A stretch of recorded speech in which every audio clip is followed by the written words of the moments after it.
کہ اللہ نے مجھے شاید زیادہ آزمایا اور باقی لوگوں سے زیادہ کامیابی دی. یعنی مختلف چیزوں میں زندگی میں نے بڑے بڑے گولز رکھے. کرکٹ میں پھر ایز کیپٹن، پھر شوکت خانم، پھر نمل یونیورسٹی، اور پھر ایک وہ آدمی جس کی کوئی پولیٹیکل بیک گراؤنڈ نہیں تھی، وہ ایک 2 پارٹی سسٹم کے اندر وہ ایک پارٹی بناتا ہے، اور پھر ایک جد و جہد کے بعد وہ پارٹی اقتدار میں آ جاتی ہے. اور 2 پارٹی سسٹم جو دنیا میں کہیں نہیں ٹوٹتا. یہ یاد رکھیں کہ جدھر 2 پارٹیز ہیں وہ تیسری پارٹی کا آنا ناممکن ہے.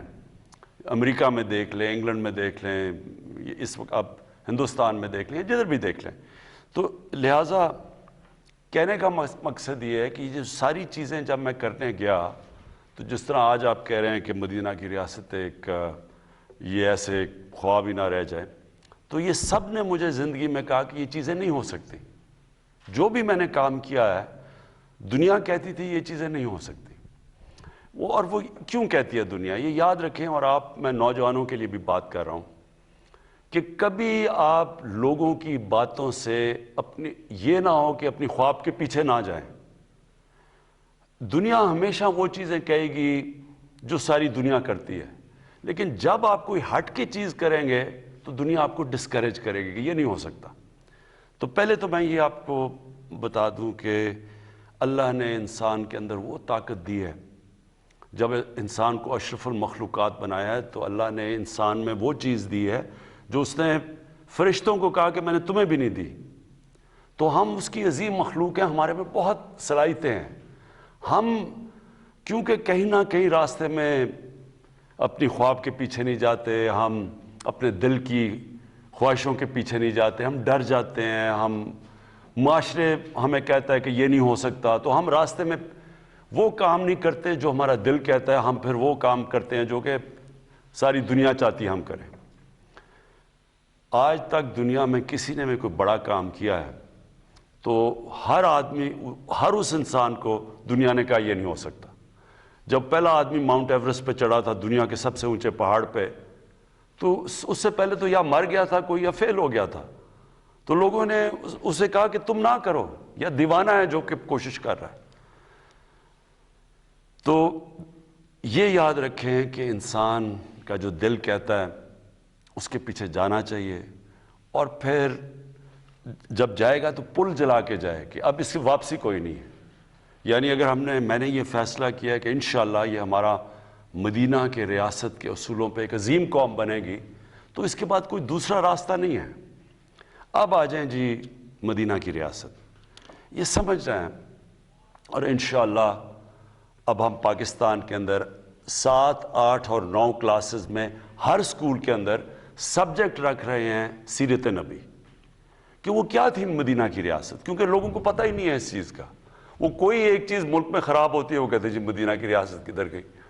مدینہ کی ریاست ایک بڑی خواب تھی، ایک ماڈرن ریاست تھی. دنیا میں پہلی دفعہ اس طرح کے کانسیپٹس آئے، ایک جمہوری کلچر آیا، قانون کی بالادستی آئی. کوئی قانون سے اوپر نہیں تھا. جب نبی صلی اللہ علیہ وسلم نے کہا کہ میری بیٹی بھی قانون توڑے گی تو اس کو بھی سزا ملے گی، کوئی قانون سے اوپر نہیں تھا. پھر ایک انسانیت کا نظام تھا جس کو فلاحی ریاست کہتے ہیں. ریاست نے اپنے کمزور طبقے کی ذمہ داری لی تھی. یہ بڑے کانسیپٹ تھے. پھر میرٹ تھی، پھر انسانی حقوق تھے. انسان کا جو بھی رنگ ہو، جو بھی دین ہو، سب قانون کے سامنے ایک برابر تھے. یعنی یہ جو سوچ تھی، جو نبی صلی اللہ علیہ وسلم کا آخری خطبہ تھا، وہ ہیومن رائٹس کا، جو آج یو این کا چارٹر دیکھ لیں تو وہ تب انہوں نے تقریباً 1500 سال پہلے وہ چارٹر دیا تھا انسانیت کا. تو یہ سارے جو کانسیپٹس تھے یہ ماڈرن کانسیپٹس تھے. اور جب بھی مسلمان دنیا کوئی مسلمانوں کی تاریخ میں جو ملک ان اصولوں پہ گیا ہے وہ اوپر چلا گیا، اور جو مسلمان ملک نہیں بھی ہے جب وہ ان اصولوں پہ جاتا ہے وہ اوپر چلا جاتا ہے. اور جو ان سے پیچھے ہٹ جاتا ہے، جو بدقسمتی سے ہم ہٹ گئے ہیں، تو تب وہ ملک نیچے جاتا ہے، جو ہماری آج حالات ہے. تو یہ مدینہ کا ریاست، یہ یاد رکھیں، یہ ایک جد و جہد کا نام ہے. یہ سوئچ آن آف نہیں ہوتا کہ مدینہ کی ریاست آ جاتی ہے، ساری قوم مل کے ایک بڑی خواب کی طرف جاتی ہے، محنت کرتی ہے، قربانیاں دیتی ہے، مشکل وقت سے نکلتی ہے، لیکن پھر کیونکہ مدینہ کی ریاست نبی صلی اللہ علیہ وسلم کی سنت تھی، وہی قوم اٹھ جاتی ہے اور عظیم قوم بن جاتی ہے، اور انشاءاللہ یہ بننے جا رہی ہے پاکستان ایک عظیم قوم۔ جی اگلے کالر سے ہم بات کریں گے، ہمارے ساتھ لائن پر ہیں گلگت سے شعیب۔ جی آپ مخاطب ہیں پرائم منسٹر عمران خان سے۔ السلام علیکم سر۔ جی وعلیکم السلام۔ ہاں سر، میں شعیب بول رہا ہوں گلگت سے۔ مجھے بڑی خوشی ہے سر کہ میں ایک ایسے وزیر اعظم سے بات کر رہا ہوں ملک کے تاریخ کے جو کہ براہ راست عوام سے بات کرنا چاہتے ہیں، ان کے مسائل سننا چاہتے ہیں۔ تو سر میرے بنیادی طور پہ 2 سوال ہیں۔ ہلو جی جی آ رہی آواز؟ ہاں ہاں سر، میرے بنیادی طور پہ 2 سوال ہیں۔ پہلا سوال میرا یہ ہے کہ سر گلگت بلتستان جو ہے وہ سی پیک کا گیٹ وے ہے۔ پہلے پیپل پارٹی کی گورنمنٹ آئی 2009 میں، 2015 میں مسلم لیگ نون کی گورنمنٹ آئی، انہوں نے ایک پروجیکٹ بھی گلگت بلتستان کے لیے نہیں رکھا سی پیک میں۔ سر اتنا بڑا گیٹ وے ہے، پورے پاکستان میں بڑے بڑے مہنگا پروجیکٹ ہیں، گلگت بلتستان کے لیے یہ بہت بڑی زیادتی ہے، گلگت بلتستان کے لوگوں کے لیے۔ سر میرا دوسرا کوشچن یہ ہے کہ 21ویں صدی میں بھی ہم اس وقت گلگت بلتستان کے لوگ جو ہیں وہ 18 گھنٹے کی لوڈ شیڈنگ کا سامنا کر رہے ہیں۔ اس وقت پوری جو ہماری جو ہے نا اکانومی ہے، ہماری جو تعلیم ہے، ہمارے عام پبلک ہے، وہ سفر کر رہی ہے پورے گلگت بلتستان کے تمام 10 اضلاع میں۔ سر شدید ترین لوڈ شیڈنگ ہے، سردی میں نہ ہیٹنگ کے لیے کوئی مسئلہ ہے وہ ہم کر سکتے ہیں نہ، اور میرے تمام مسئلے جو ہے نا وہ بجلی کے ساتھ ہی۔ اگر ہماری بجلی کا ایشو جو حل ہو جاتا ہے تو ہم بہت سے مسئلے سے وہ ہمارے وہ ہو جائیں گے سر۔ تو میری گزارش یہ ہوگی کہ سر یہ جو سی پیک میں ہے، اس میں ہمارے جو شونٹر پاس اور گلگت چترال ایکسپریس وے کو اگر رکھ دیں تو ایک تو یہ ہوگا کہ ہمیں کراکرم ہائی وے کے متبادل ہمیں سڑک ملے گی، اور ہمارا جو سفر جو ہوگا وہ سال بھر جاری رہے گا، پورے 4 سال کے 12 مہینوں میں۔ تو میرے ہی سوال ہے، آپ کی بڑی مہربانی سر۔ جی اچھا، میں آپ کو پہلے تو گلگت بلتستان کے اوپر جو چیز کہنا چاہتا ہوں، یہ آپ نے سمجھنی ہے بات، ہر جگہ کا ایک خاص چیز ہوتی ہے کہ وہ جس کو کمپیریٹیو ایڈوانٹیج کہتے ہیں، کہ وہ باقی جگہوں سے اس پہ کوئی خاص چیز ہوتی ہے جو وہ ڈیولپ ہو سکتی ہے، ہر جگہ پہ ہے۔ مثلا کبھی بھی گلگت بلتستان کراچی یا فیصل آباد یا سیالکوٹ کی طرح کا انڈسٹریل ہب نہیں بن سکتا، آپ جو مرضی کر لیں وہ نہیں ہو سکتا، لیکن گلگت بلتستان وہ جگہ بن سکتی ہے جو دنیا کا ٹورزم کا ہب بن سکتا ہے۔ آپ کو میں مثال دیتا ہوں کہ سوئٹزرلینڈ جو سارا جو گلگت بلتستان یا ناردرن ایریاز ہمارے ہیں، سوئٹزرلینڈ اس سے آدھا ہے، اس کا سائز اس سے آدھا ہے، اور سوئٹزرلینڈ ٹورزم میں ہر سال 80 ارب ڈالر کماتا ہے۔ اب یہ سوچیں کہ پاکستان ساری جو ایکسپورٹ کرتا ہے وہ 25 ارب ڈالر ہے، سارا پاکستان، اور صرف سوئٹزرلینڈ اپنی ٹورزم سے 80 ارب ڈالر کماتا ہے۔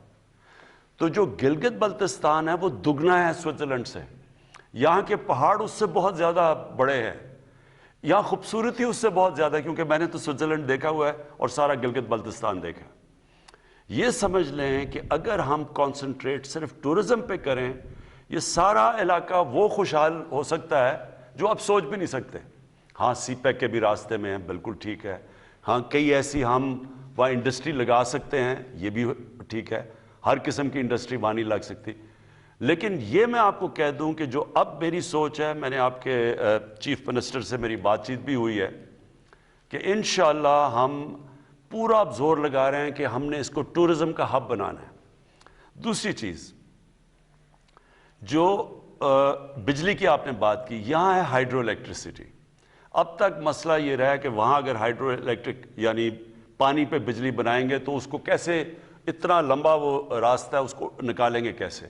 لیکن میں نے فیصلہ کیا ہے، اور یہ میں نے پچھلے ہفتے ہی آرڈر کیا ہے، کہ ہم ایک گرڈ سٹیشن بنانے لگے ہیں گلگت بلتستان میں، کیونکہ ہمیں پتہ ہے وہاں مسئلہ آپ کو پڑا ہوا ہے بجلی کا۔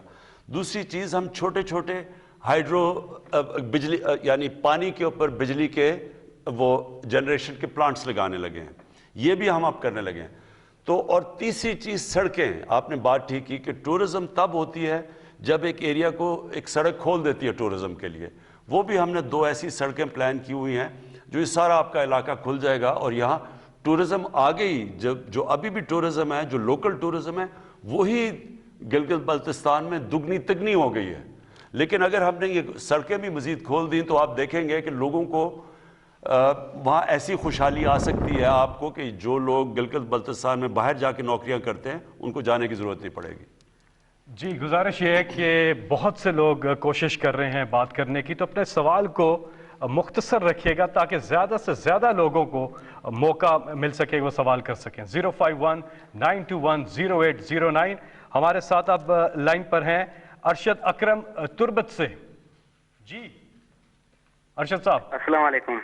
السلام علیکم. جی وعلیکم السلام. میرا سوال, ارشد اکرم بات کر رہا ہوں تربت سے.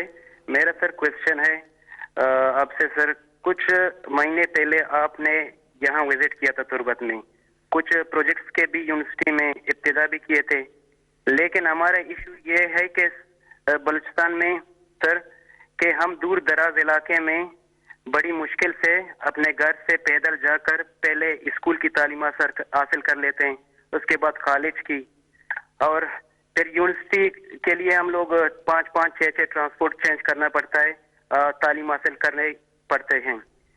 اور تعلیم ڈگری حاصل کرنے کے لیے سر ہم نے بہت ڈسپلین کے ساتھ یونیورسٹی میں جا کر ڈگری حاصل کی, لیکن سر اس کے باوجود یہاں نہ پرائیویٹ سیکٹر میں یا نہ کہ گورنمنٹ سیکٹر میں جاب اپرچونیٹیز کچھ بھی نہیں ہیں. تو سر ہم کریں تو کیا کریں اور جائیں تو کدھر جائیں سر؟ پہلا سوال سر یہ ہے میرا. سر ایک دوسرا سوال ہے چھوٹا سا جو انٹرنیٹ کے حوالے سے ہے. ایجوکیشن فیسلٹی اور ایجوکیشن ڈیولپمنٹ کے لیے انٹرنیٹ بہت ضروری ہے سر, لیکن تربت میں سر اتنے سال ہو گئے ہیں انٹرنیٹ سے تربت پورا ڈسٹرکٹ محروم ہے سر. اس کی بندش کے لیے آپ کچھ اقدامات کریں. جی بہت بہت شکریہ. جی دیکھیں ارشد, پہلی تو میں آپ کو پہلا پوائنٹ بتاؤں کہ بلوچستان کا مسئلہ یہ ہے کہ علاقہ بہت بڑا ہے, آبادی بہت کم ہے, اور جو بیچ میں ڈسٹنسز ہیں یعنی فاصلے بہت زیادہ ہیں. تو اس لیے اس کی جو ڈیولپمنٹ ہے وہ ایک آسان نہیں ہے, کیونکہ ڈیولپمنٹ کیسے ہوتی ہے کہ جب زیادہ لوگ ایک جگہ پہ جمع ہو جاتے ہیں تو ان کو پھر سہولتیں دینا, وہاں یونیورسٹیز, کالجز وغیرہ, انڈسٹری بنانا آسان ہو جاتا ہے. تو جب اتنے بڑے فاصلے ہوں تو ایک تو یہ مسئلہ ہے بلوچستان کا. دوسری چیز کہ جو پولیٹیکل سیٹ اپ رہا ہے بلوچستان میں, اس نے بھی بلوچستان کے لوگوں کو نقصان پہنچایا ہے. ہوا کیا ہے کہ وہاں جو پولیٹیکل لوگ آئے ہیں بلوچستان میں, انہوں نے بجائے اس کے کہ وہاں کا پیسہ نیچے تک جاتا, وہ اوپر ہی رہ گیا. تو جو ایک اچھا بلدیاتی نظام آنا چاہیے تھا جو بلوچستان کے لیے بہت ضروری ہے کہ آپ کا ڈائریکٹ پیسہ گاؤں میں جائے, جو دور دراز علاقے کے گاؤں ہیں ادھر پیسہ جائے, وہ پیسہ چلا جاتا ہے اوپر اور وہ وہاں سے نیچے جاتا نہیں ہے. تو اس کے لیے ایک بلدیاتی نظام بہت ضروری ہے بلوچستان میں. یہ میں دوسری آپ کو بات کر رہا ہوں. اب آگے میں تربت بھی گیا تھا اور ہم نے ایک پیکج دیا. جو جنوبی بلوچستان ہے وہ ایک تو بلوچستان پیچھے رہ گیا, جنوبی بلوچستان اور بھی پیچھے رہ گیا. تو ہم نے ایک بڑا پیکج کیا ہے اور یہ انشاءاللہ بلوچستان کی تاریخ میں سب سے بڑا پیکج ہے. یہ پورا دیا ہے اور اس میں کوشش مختلف چیزوں کے اندر پیکج دیا ہے. ایک تو کنیکٹیوٹی دی ہے, انٹرنیٹ کی آپ بات کر رہے ہیں, یہ بہت ضروری ہے. انٹرنیٹ اب ایک ڈیولپمنٹ کا ایک طریقہ بن گیا ہے. ابھی تک قبائلی علاقے میں اور بلوچستان کے کئی علاقوں کے اندر 3G 4G نہیں تھا اور وہ کنیکٹیوٹی نہیں تھی, لیکن اس کی وجہ سیکیورٹی تھی, کیونکہ دہشت گرد بھی اس کو استعمال کرتے ہیں اور اس لیے دہشت گردی سے بچنے کے لیے نہیں تھا. لیکن ہم نے فیصلہ اب کیا ہے کہ ہم اپنے نوجوان جو ان دور دراز علاقوں میں رہتے ہیں اور خاص طور پہ بلوچستان کے کئی علاقوں میں جدھر نہیں تھا اور جو پرانا قبائلی علاقہ تھا ادھر بھی ہم نے اب فیصلہ کیا ہے کہ ہم ان کو 3G 4G دیں گے تاکہ لوگوں کے پاس کنیکٹیوٹی ہو. لیکن صرف مجھے آپ سے ایک چیز کہنی پڑے گی کہ تھوڑا آپ کو صبر کرنا پڑے گا. فیصلہ تو ہم نے کر لیا ہے کہ بلوچستان کو ڈیولپ کرنا، اور جو بھی ہمارے علاقے جس طرح پرانا قبائلی علاقہ جو اب مرج ڈسٹرکٹس جسے کہتے ہیں وہ پیچھے رہ گیا تھا، اس کو جو علاقے مثلا ڈی جی خان، روجان، یہ بھی علاقے پیچھے رہ گئے، اور اندرون سندھ وہاں بھی بہت غربت ہے. ہم نے فیصلہ تو کیا ہے اب ان کو ڈیولپ کرنا، لیکن تھوڑا سا آپ کو صبر اس لیے کرنا پڑے گا کہ گورنمنٹ کے پاس جو جس طرح کی وسائل چاہیے وہ اس وقت ہمارے پاس ہیں نہیں، اور ہمارے پاس جیسے جیسے وسائل بڑھتے جائیں گے ہم کریں گے. اور میں یہ آپ کو کہہ دوں کہ بلوچستان میں جو مدنیات مثلا جو آپ کی منرل ویلتھ ہے، جیسی یہ نکلے گی ہماری کوشش ہے کہ وہ ادھر ہی خرچ ہو، تاکہ وہاں کے لوگوں کو پہلے ہم ان کو اوپر اٹھائیں اور پھر اس کا کسی اور علاقے میں جائے. جی اب ہمارے ساتھ ہیں لاہور سے ثانیہ. السلام علیکم پرائم منسٹر صاحب، آپ سے ہماری بہت سی امیدیں وابستہ ہیں. آپ نے غریب کو چھت دینے کا وعدہ کیا، جیسے روٹی کپڑا مکان ایک سیاسی نعرہ تھا، اس طرح آپ کی حکومت نے پاکستان ہاؤسنگ سے غریب عوام کو گھر کا وعدہ کیا. سر مجھے کیا بینک قرضہ دے گا؟ میرے یہ نہ کچھ گروی رکھنے کو میرے پاس کچھ ہے، تو مجھے یہ گھر کیسے مل سکیں گے؟ یہ اچھا آپ نے کہا، اس کی بات کر لی. اچھا اب میں آپ کو ذرا سمجھاؤں کہ پاکستان کا جو سسٹم کیسا بنا اور کیوں ہم نے یہ لو کاسٹ ہاؤسنگ، یہ وہ طبقہ جو کہ خرید ہی نہیں سکتا گھر، کیوں ان کے لیے پورا پروگرام لے کے آئے ہیں جو نیا پاکستان ہاؤسنگ ہے. دیکھیں ساری دنیا میں گورنمنٹ گھر نہیں بنا کے دیتی، کوئی بھی دنیا میں گورنمنٹ، امیر سے امیر گورنمنٹ بھی سب کو غریب لوگوں کو گھر نہیں بنا کے دے سکتی. تو ہم ایک سسٹم لے کے آئے ہیں، اور وہ آپ نے سمجھنا وہ کیا ہے. ہم نے یہ فیصلہ کیا کہ ہم پہلے تو بینکوں سے قرضے لینے کا سسٹم ہم نے شروع کیا. پاکستان میں آپ کو پتا، ساری دنیا میں آپ ذرا میں یہ بھی ذرا سمجھ لیں، امریکہ کے اندر، برطانیہ میں، یورپ میں 80% بینک جو لوگ گھر لیتے ہیں وہ بینکوں سے قرضے لے کے لیتے ہیں، جس کو مورگیج کہتے ہیں، ہاؤس فائنینسنگ، یعنی بینک فائنینس کرتے ہیں لوگوں کے گھر. تو 80% جو لوگ گھر لیتے ہیں وہ بینکوں سے قرضہ لے کے لیتے ہیں. ملیشیا میں 30% لوگ بینکوں سے قرضہ لے کے لیتے ہیں، گھر بناتے ہیں. ہندوستان میں 10% لوگ یعنی مورگیج فائنینسنگ کرتے ہیں، اور پاکستان میں 0.2%. یعنی ہمارا کوئی یا کیش ہے تو گھر بناؤ، نہیں تو گھر ہی نہیں بنا سکتے. تو لہٰذا ہم نے جو سسٹم لے کے آئے، پہلے ہم نے ایک فور کلوجر لا ہے جو رکاوٹ بنا ہوا تھا. یعنی اگر بینک کسی کو پیسے دیں، کیوں نہیں پیسے دیتے تھے؟ کیونکہ اگر وہ کسی کو پیسے دیں اور وہ گھر نہ بنائے تو ان کا پیسہ ڈوب جاتا تھا، بینک پیسے نہیں دیتے تھے. لہٰذا ایک عدالت کے اندر ہمیں بڑی 2 سال لگے وہ قانون جو پھنسا ہوا تھا، جو قانون، اس کو کلیئر کرتے ہوئے. اس کو کہتے ہیں فور کلوجر لا. اب یہ جو رکاوٹ ختم ہو گئی ہے، اب بینک قرضہ دے سکتے ہیں. لیکن اس کے لیے بھی بینکوں کو پریکٹس ہی نہیں ہے قرضے دینے کی، کیونکہ انہوں نے کبھی چھوٹے لوگوں کو قرضے ہی نہیں دیے. تو لہٰذا میں خود بینک مینیجر سے، سارے جو بینکس کے ہیڈز ہیں ان کو ملا ہوں. ہم یہاں میٹنگ کرتے ہیں ہر جمعرات کو. مقصد یہ ہے کہ بینکوں کو اب ٹرین کریں کہ وہ چھوٹے لوگوں کو قرضے دیں، جو تنخواہ دار ہیں، جو مزدور ہیں، جو جن کے پاس کیش نہیں ہے گھر بنانے کا. اور ہم نے کیا ہے کہ ہم نے گورنمنٹ سبسڈائز کر رہی ہے، یعنی 5% سے زیادہ گورنمنٹ سبسڈائز کر رہی ہے. پھر پہلے لاکھ گھر جو بنیں گے، 3 لاکھ روپیہ ہر گھر کو سبسڈی دے گی گورنمنٹ. اور اس سے کیا ہوگا، جتنے لوگ کرایہ پہ خرچ کرتے ہیں، اپنا جو مہینے کا کرایہ دیتے ہیں، وہی کرایہ دینے کے بجائے وہ اس کو قسطوں میں دے دیں گے بینک کو. تو ہوگا کیا کہ وہ بجائے کرایہ دینا کہ وہ قسطیں دیں گے، وہ گھر ان کا اپنا ہو جائے گا. یہ ہے ہمارا پروجیکٹ، یہ شروع ہو گیا ہے. آہستہ آہستہ لوگوں کو سمجھ آ رہی ہے، بینکس بھی آہستہ آہستہ سمجھ رہے ہیں. لیکن انشاءاللہ یہ اب آپ ٹی وی پہ اشتہار دیکھتے ہوں گے، بینکس اب اشتہار دے رہے ہیں، بینکس خود کہہ رہے ہیں کہ لوگ آ کے تو ہمارے سے قرضے لیں. تو یہ ہمارا جو ہے، یہ پہلی دفعہ پاکستان میں ہو رہا ہے. کہ عام آدمی جس کے پاس پیسے نہیں ہیں، جو تنخواہ دار ہے، جو مزدور ہے، اس کو بھی موقع مل جائے گا کہ اپنا گھر بنا لے۔ جی اگلے کالر ہیں ہمارے ساتھ، نمبر ہے 0519210809، اظہر محمود اوان۔ جی السلام علیکم۔ وعلیکم السلام سر، میرا کوشچن ہے بنیادی طور پہ ناموس رسالت صلی اللہ علیہ وسلم اور اسلاموفوبیا پہ۔ خان صاحب کی ماشاءاللہ جو سپیچ تھی یو این او میں سر، وہ بہت امپریسو سپیچ تھی، لیکن اس کے بعد پھر انٹرنیشنلی 2-3 ایونٹس ہوئے۔ اب چاہیے تو یہ تھا کہ انٹرنیشنلی کچھ ایسی ویل انٹیگریٹڈ مربوط حکمت عملی ہوتی اور اسلامی ممالک کو ساتھ ملا کر سب ایسا کام کیا جائے کہ جس سے یہ ایشو پرماننٹلی ریزالو ہو جائے، ختم ہو جائے۔ تو اس سلسلے میں سوال یہ ہے کہ سر اس سلسلے میں آپ کی کیا حکمت عملی ہے کہ آئندہ آنے والے دنوں میں کیا کوئی ایسا مضبوط پلان بن سکتا ہے کہ جس سے عالمی سطح پر اس ایشو کو اس طرح سے دوبارہ سے نہ اٹھایا جائے اور دنیا کے 1.5 ارب مسلمانوں کے دلوں کو اس طرح سے ٹھیس نہ پہنچائی جائے؟ اس کے لیے کیا کوئی عملی اقدامات کیے جا رہے ہیں؟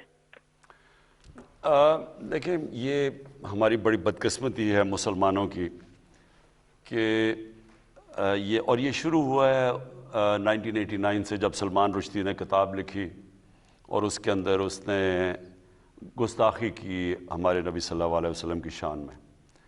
تو تب سے مغرب کے اندر یہ سلسلہ شروع ہوا پچھلے 30 سالوں سے۔ ہوتا کیا تھا کہ مسلمان کو تکلیف پہنچتی تھی جب یہ اس طرح کی کوئی ان کی شان میں گستاخی ہو۔ اس کے بعد وہاں مغرب میں کوئی رائٹس یا یہاں بھی لوگ سڑکوں پہ نکلتے تھے، کیونکہ مغرب کو اس چیز کی سمجھ نہیں تھی، کیونکہ وہاں وہ بالکل دین کو اور طرح لیتے ہیں، وہ تو اس کو اس طرح نہیں لیتے جس طرح ہم لیتے ہیں، اور نہ ہی ان کو سمجھ ہے کہ مسلمانوں کو کتنی تکلیف ہوتی ہے، کہ کیسے نبی صلی اللہ علیہ وسلم ہمارے دلوں میں رہتے ہیں، ہمیں اپنی فیملی سے زیادہ تکلیف ہوتی ہے، یعنی کوئی چیز ہمیں اتنی تکلیف نہیں دیتی جتنی جب ان کی شان میں کوئی گستاخی کرتا ہے۔ لیکن مغرب کو یہ سمجھ نہیں آتی، کیونکہ وہ کہتے ہیں جی فریڈم آف سپیچ ہے ہماری اور ہم آزادی رائے کے نام پہ ہم جو بھی کر لیں، حالانکہ وہاں کئی چیزیں آزادی رائے میں نہیں آتی۔ میں جب پرائم منسٹر بنا، میں نے پہلے OIC میں اس چیز کو اٹھایا، پھر میں یونائٹڈ نیشنز کی جنرل اسمبلی میں اس کو اٹھایا، پھر پریزیڈنٹ اردوغان اور مہاتر محمد، ہم نے تینوں نے مل کے اس کے اوپر بات چیت کی کہ مغرب کو سمجھایا، لیکن وہاں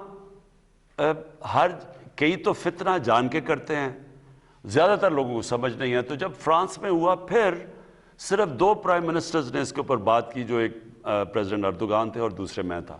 ہم نے جب اس کے اوپر فرانس میں یہ کارٹون نکلے۔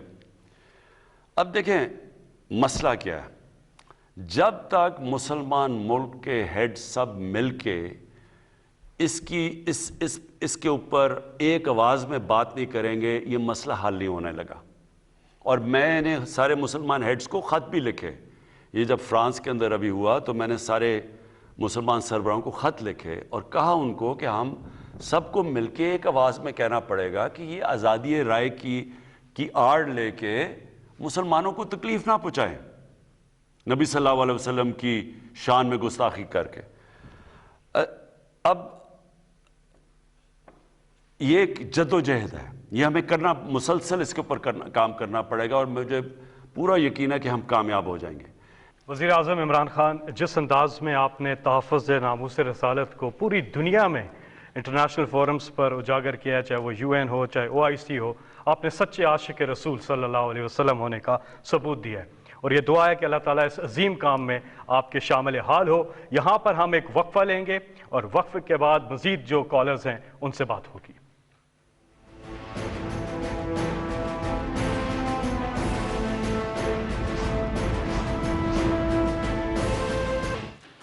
آپ کا وزیر اعظم آپ کے ساتھ اس سلسلے کی پہلی نشست، وزیر اعظم پاکستان عمران خان صاحب یہاں تشریف رکھتے ہیں۔ آپ کالز کر رہے ہیں اور اپنے سوالات کر رہے ہیں، وزیر اعظم آپ کو جواب دے رہے ہیں۔ 0519210809 اور اس کے ساتھ ساتھ سوشل میڈیا پہ بے شمار سوالات آئے ہیں پرائم منسٹر صاحب۔ ایک سوال آیا واجد رحمان، کہتے ہیں کہ آپ اپوزیشن والوں کو NRO کیوں نہیں دیتے، ان کو NRO دے دیں اور عوام کے روز کے جو ان کے جو ڈرامے ہیں ان سے جان چھپ جائے۔ پھر اس طرح کریں سارے جیل کھول دیں پاکستان کے، تو وہ بیچارے لوگوں کا کیا قصور ہے؟ ان کی تو چوریاں چھوٹی چھوٹی ہیں، کسی کی لاکھ روپے چوری ہے، کسی نے بھینس چوری کی، کسی نے کوئی موٹر سائیکل چوری کیا، تو وہ بیچارے جو جیلوں میں بھرے ہوئے ہیں ان کا کیا قصور ہے؟ پھر دیکھیں، ایک ملک، میں اپنی ساری قوم کو یہ سمجھانا چاہتا ہوں، دنیا کی تاریخ اٹھا کے دیکھیں، کوئی دنیا میں ملک آج تک آگے بڑھ ہی نہیں سکا جدھر قانون کی بالادستی نہ ہو، رول آف لا نہ ہو۔ کوئی دنیا میں ملک دیکھ لیں، جب ایک ملک آگے بڑھتا ہے وہ صرف ایک چیز سے بڑھتا ہے، خوشحالی صرف ایک وجہ سے آتی ہے، جدھر قانون کی بالادستی ہوتی ہے۔ جس ملک کے اندر جس کی لاٹھی اس کی بھینس، مائٹ از رائٹ، جس ملک میں قانون نہیں ہوتا، آج مجھے بتا دیں ایک ملک جو ترقی کیا ہو، اور وہ ہوتا کیا چیز تباہ کرتی ہے ملک کو؟ میں مدینہ کی ریاست کے ہمارے سرکار مدینہ نبی صلی اللہ علیہ وسلم، انہوں نے یہ سب یاد رکھ لیں، دنیا میں اس طرح کا لیڈر نہیں آیا، نہ آ سکتا ہے نہ آیا۔ انہوں نے کہا کہ بڑی قومیں تمہارے سے پہلے تباہ ہوئی، طاقتور کے لیے ایک قانون، کمزور کے لیے دوسرا۔ یہ این آر او ہے، مطلب کہ طاقتور کو آپ این آر او دے دیں، غریب لوگوں کو جیلوں میں بھر دیں۔ یہ قوم کی تباہی کا راستہ ہے۔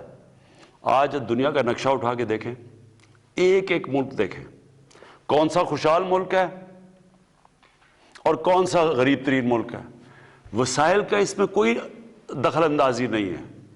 جو سب سے وسائل میں امیر ترین ملک ہیں وہ اس وقت غریب ترین ہے، وہ غربت سب سے زیادہ ہے۔ اور جن ملکوں کے اندر ہے ہی نہیں، وسائل ہے ہی نہیں، مثلا سوئٹزرلینڈ میں تو صرف ٹورزم ہی ہے، یا اسکینڈینیویا کے ملکوں میں کیا ہے ان کی خاص چیز ہے؟ کچھ بھی نہیں ہے، لیکن وہاں خوشحال ترین ملک ہے۔ وجہ اس کی کہ وہاں قانون ہے، وہاں رول آف لا ہے۔ اور دوسرے ملکوں کے اندر جدھر یہ آپ ملک اٹھا کے دیکھ لیں، غریب ملکوں کو دیکھ لیں، ایک ایک ملک کو آپ دیکھ لیں کہ وہاں اسی طرح کے کرپٹ پرائم منسٹر آتے ہیں، کرپٹ پریزیڈنٹس آتے ہیں، وہ دونوں ہاتھوں سے وہ اور ان کی منسٹرز ملک کو لوٹتے ہیں، وہ سارے ملک کا پیسہ باہر لے جاتے ہیں۔ وہ کیوں باہر لے جانے پڑتے ہیں؟ کیونکہ اگر وہ ملک میں رکھیں گے تو پیسہ نظر آ جائے گا، اس لیے چوری کر کے ملک سے پیسہ جب باہر نکال، دگنا نقصان کرتے ہیں ملک کو۔ منی لانڈرنگ جو ہے، جب ایک غریب ملک کا پیسہ باہر جاتا ہے وہ دگنا نقصان کرتا ہے۔ وہ کیسے نقصان کرتا ہے؟ ڈالر خریدنے پڑتے ہیں باہر بھیجنے کے لیے، یا حوالہ ہنڈی سے ڈالر لیتے ہیں پھر باہر جاتا ہے۔ وہ ڈالر جب آپ ملک سے باہر بھیجتے ہیں، ڈالر کم ہوتے ہیں، جب ڈالر کم ہوتا ہے تو روپیہ گر جاتا ہے آپ کا۔ جب روپیہ گرتا ہے تو ساری چیزیں مہنگی ہوتی ہیں۔ مہنگائی کیسے ہوتی ہے؟ جب روپیہ گر جاتا ہے آپ کا، جو چیز باہر سے لاتے ہو، تیل، بجلی، کھانا پینے، سب مہنگی ہو جاتی ہے۔ آج جو سب سے بڑی وجہ غریب ملکوں کے اندر غربت کیا وجہ ہے؟ کہ وہاں اس طرح کے بیٹھے ہوئے ڈاکو چور جو اوپر آ کے ملک لوٹ کے ساروں نے اپنے ملکوں کو کنگال کر دیا، مقروض کر دیا۔ مہاتر محمد نے ملیشیا کو اٹھا کے عثمانوں پہ لے گیا۔ جیسے ہی مہاتر محمد 20 سال کے بعد گئے، ادھر بھی ایک اس طرح کا آدمی آ گیا، جس طرح ہمارے یہ جو اے پی ڈی ایم ٹائپ لوگ ہیں، اس نے بھی آ کے اپنا ملک لوٹا، منی لانڈرنگ کی۔ اس کا کیا نتیجہ ہوا؟ وہ ملیشیا جو خوشحال ترین ملک تھا وہ مقروض ہو گیا، اور وہ آج ان کا پرائم منسٹر جیل میں ہے جس نے اس کو مقروض کیا تھا۔ کہنے کا میرا مقصد یہ ہے کہ اگر آپ نے اس ملک کو اٹھانا ہے، اس کو عظیم ملک بننا ہے، مدینہ کی ریاست کے اصولوں پہ کھڑا کرنا ہے، تو طاقتور کا زیادہ ضروری ہے کہ ان کا احتساب کریں بجائے کمزوروں کا۔ کبھی آج تک کسی ملک کو پٹواریوں نے اور تھانے داروں نے نہیں ختم کیا۔ پرائم منسٹر اور اس کے وزیروں نے جب چوری کیا تب ملک تباہ ہوا ہے۔ اور پھر جب ایک ملک کا قانون طاقتور ڈاکوں کو نہیں پکڑ سکتا، وہ ملک تباہ ہو جاتا ہے۔ تو یہ جو آج آپ یہ سارے ملک کے بڑے بڑے ڈاکو اکٹھے ہو کے ان یونین بنا کے اور میرے پہ پریشر ڈال رہے ہیں 2.5 سالوں سے کہ جی ہمیں این آر او دے دو۔ میں نے جس دن اس ملک ان چوروں کو این آر او دے دیا نا، یہ یاد رکھنا، میں اس ملک سے سب سے بڑی غداری کروں گا۔